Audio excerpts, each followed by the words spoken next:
Hola chicos, esto es un ventilador de colores. Entonces Ajá. instaló. Ajá. ¿Qué más? Este tiene colores.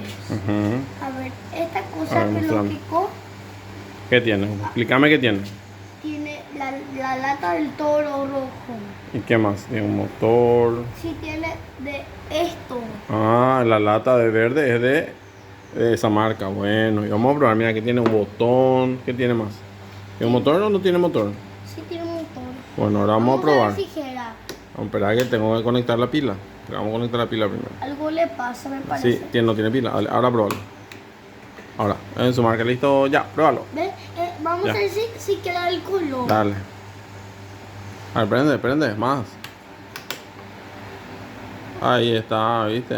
Hace muy fuerte. Bueno, espera que me está lastimando mi dedo. Es que esto es lo que algo nos pasa con esto. Este tiene chapita. Vale, probarlo. Ahora.